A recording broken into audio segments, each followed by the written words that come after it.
আসসালামু আলাইকুম প্রিয় ভিউয়ার্স, আমি সার্ভেয়ার লুৎফর রহমান আছি। গত ভিডিওতে আমরা আপনাদেরকে দেখিয়েছি যে জমি কম হলে কে কম পাবে কে বেশি পাবে এই বিষয়টি। আজকে আমরা দেখাবো যে জমি যদি কম হয় তাহলে সবাই কি কম পাবে নাকি কে বেশি পাবে কে কম পাবে সেই বিষয়টি।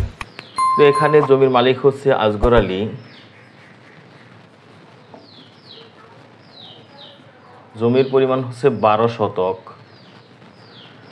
তো এই যে আসগর আলী 12 শতক জমি, কিন্তু আসগর আলীর 3টি ছেলে। 1 নম্বর ছেলে হচ্ছে জসিমউদ্দিন, 2 নম্বর ছেলে হচ্ছে করিম মিয়া এবং 3 নম্বর ছেলেটি হচ্ছে জাকির।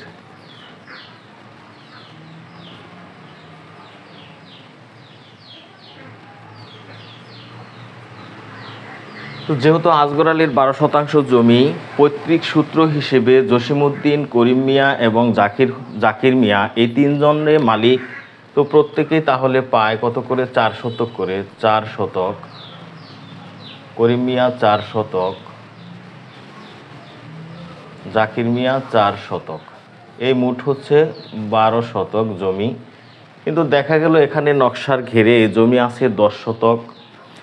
তাহলে যে এই যে 10 শতক জমি, এই জমিটির মধ্যে এদের মধ্যে যে ওনারা যে যখন বিক্রি করবে বা হস্তান্তর করবে, ধরেন এখানে জসিমউদ্দিন তার অংশটি বিক্রি করে দিল, কিনে নিল রাসেল মিয়া,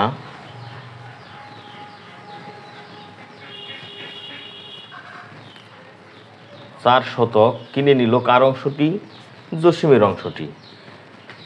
এখন দেখুন যে এইখানে যেহেতু উনি 4 শতাংশ কিনে নেয়, তো ওনাকে যদি এই 10 শতাংশ থেকে 4 শতাংশ দিয়ে দেয়া হয় তাহলে জমি থাকে 6 শতাংশ। তাহলে করিম মিয়ার অংশে পড়ে 3 শতাংশ এবং জাকির মিয়ার অংশে পড়ে 3 শতাংশ। যেহেতু উনি জসিম মিয়ার কাছ থেকে রাসেল মিয়া পুরা অংশটি কিনে নেয়, তো পুরা অংশটি কিনে নেওয়ার কারণে কি হয় যে এইখানে যে তার অংশটি হয় কম বা বেশি, এখানে যেহেতু 10 শতাংশ জমি হয়, 10 শতাংশ জমি নকশায় হয় ভাগ হচ্ছে 3 সমান হচ্ছে 3.33 শতক। তো তাহলে যেহেতু রাসেল মিয়া জসিমউদ্দিনের 4 শতক জমি কিনে নিছে, এখন এই প্লটে 2 শতক জমি কম হওয়ার কারণে এই যে রাসেল মিয়া এখানে জসিমের অংশ যা প্রাপ্ত হবে তা হচ্ছে 3.33 শতাংশ। এইখানে যদি রাসেল মিয়া তার 4 শতাংশ জমি পুরা নিতে চায় তাহলে সে কখনোই পাবে না। কেন পাবে না?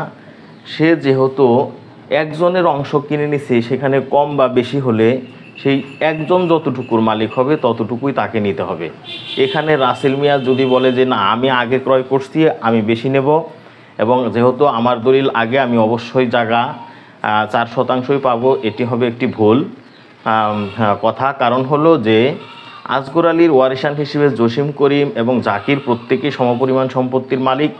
যেহেতু একজন জসিমের অংশটি রাসেল কিনে নেয়, সুতরাং এখানে কম থাকলেও সেই কমের অংশটি জসিম বিক্রি করার কারণে জসিম যতটুকু অংশ প্রাপ্ত হবে রাসেলও ঠিক ততটুকু অংশ প্রাপ্ত হবে।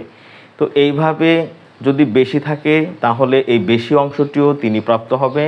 এইখানে উনি আগে দলিল করে নেয়ার কারণে কোনোভাবেই বলার সুযোগ নাই যে উনি 4 শতাংশ নেবে, এবং মূল যে মালিক থাকে তাদের কম হয় কম, বেশি হয় বেশি, এই কথাটি বলার সুযোগ নাই। কারণ যেহেতু আসগর আলী মারা যাওয়ার পর এখানে প্রত্যেকেই মূল মালিক হয়ে দাঁড়িয়েছে, তাই এখানে তাকে এই যে জমির অংশ যতটুকু কম পড়ছে ঠিক ততটুকু কম জসিমের হয়েছে, আর জসিম বিক্রি করার কারণে সেখান থেকে রাসেল মালিক হয়েছে। এখানে তার আর বেশি দাবি করার কোনো সুযোগ নাই। এইভাবে জমি সে কম পেয়ে যাবে। ধন্যবাদ সবাইকে।